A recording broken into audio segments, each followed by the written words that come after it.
दोस्तों आज का हमारा टॉपिक टीडीएस के रेट से है। आपको पता है कि टीडीएस के रेट में कुछ बदलाव किए गए हैं और ये 1 अक्टूबर 2024 से लागू हो चुका है।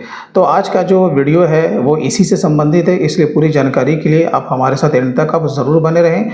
और अगर आप हमारे चैनल पे पहली बार आए तो प्लीज़ आप हमारे चैनल को सब्सक्राइब ज़रूर कर लें, क्योंकि मैं हमेशा इस तरह का वीडियोज़ लेकर के आता रहता हूँ। तो चलिए दोस्तों आज का वीडियो हम लोग शुरू करते हैं। तो सबसे पहले हम लोग बात करेंगे सेक्शन 194O। एक्चुअली ये जो बात करता है ये आपका ई कॉमर्स ऑपरेटर के बारे में बात करता है। अगर हम इसके रेट की बात करें तो पहले जो इसका रेट था 1%, अब उसे रिड्यूस करके 0.1% कर दिया गया है। मैं ये भी बताता चलूँ कि अगर आप ई कॉमर्स से जुड़े हुए हैं तो आपको पता है कि अगर आप ई कॉमर्स से लेन देन 5 लाख से ज़्यादा का अगर आप करते हैं, यानी कि ई कॉमर्स ऑपरेटर जैसे कि आपका अमेज़ोन है, फ्लिपकार्ट है, वो आपको पेमेंट करता है जो कि उसका लिमिट है 5 लाख, उससे ज़्यादा का अगर वो करता है फाइनेंशियल ईयर में, तो वो पेमेंट करने से पहले जो कि पहले काट रहा था वो 1%, अब उसे घटा करके 0.1% कर दिया गया है। दूसरा आपका सेक्शन है 194DA। ये बात करता है इंश्योरेंस पॉलिसी के बारे में। इसका जो रेट था पहले आपका 5% था, इसे भी रिड्यूस करके 2% कर दिया गया है। और इसका भी जो इफेक्टिव डेट है वो आपका वही है 1 अक्टूबर 2024, और इसका जो लिमिट है वो आपका 1 लाख रुपया। उसके बाद आपका सेक्शन है 194G। Commission ETC on sale of lottery tickets is reduce from 5% to 2%। इसका भी रेट आपका पहले 5 था, लेकिन अब इसको घटा करके 2% कर दिया गया है।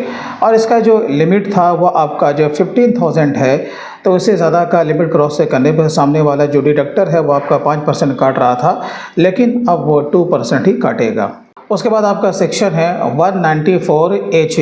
ये बात करता है कमीशन और ब्रोकरेज की। तो इसका जो पहले आपका टीडीएस का रेट था वो आपका 5% था, उसे भी रिड्यूस करके 2% कर दिया गया है। और इसका जो लिमिट था आपका 15,000, यानी कि अगर आप ब्रोकरेज या कमीशन के ऊपर आप काम करते हैं तो सामने वाला जो भी आपका जो डिडक्टर आपका होगा, अगर उसका लिमिट पेमेंट का 15,000 से ज़्यादा का होता था तो ऑफकोर्स वो सामने वाला डिडक्टर आपका 5% टीडीएस से काट रहा था।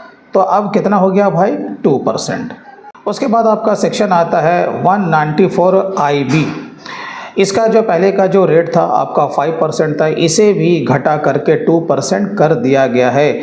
ये सेक्शन बात करता है इंडिविजुअल के रेंट के बारे में। अगर आप अपने लैंडलॉर्ड को पर मंथ 50,000 से ज़्यादा का अगर आप रेंट का पेमेंट करते हैं तो वो इंडिविजुअल या HUF उस लैंडलॉर्ड को पेमेंट करने से पहले ही काट रहा था, वो 5% के हिसाब से उसे घटा करके 2% कर दिया गया है। उसके बाद आपका सेक्शन आता है 194M। ये बात करता है TDS on payment to resident contractors and professionals. इसमें एक्चुअली आता है इंडिविजुअल और HUF। इंडिविजुअल या HUF किसी कॉन्ट्रैक्टर से या फिर किसी प्रोफेशनल से कोई भी सर्विस को अगर वो रिसीव करता है और उसका जो थ्रेशोल्ड है कॉन्ट्रैक्टर के लिए 1 करोड़ और जो प्रोफेशनल है उसका जो होता है 50 लाख, अगर इस लिमिट को वो क्रॉस करता है तो वो इंडिविजुअल जो कि पहले जो टीडीएस का जो डिडक्शन कर रहा था वो 5% कर रहा था, लेकिन अब 1 अक्टूबर 2024 से उसे भी घटा करके 2% कर दिया गया है। उसके बाद आपका एक सेक्शन आता है 194F।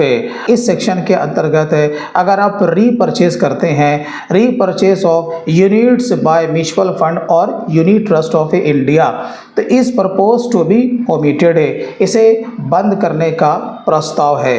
पहले का जो रेट हुआ करता था वो आपका 20% का रेट हुआ करता था, जो कि काफ़ी ह्यूज था।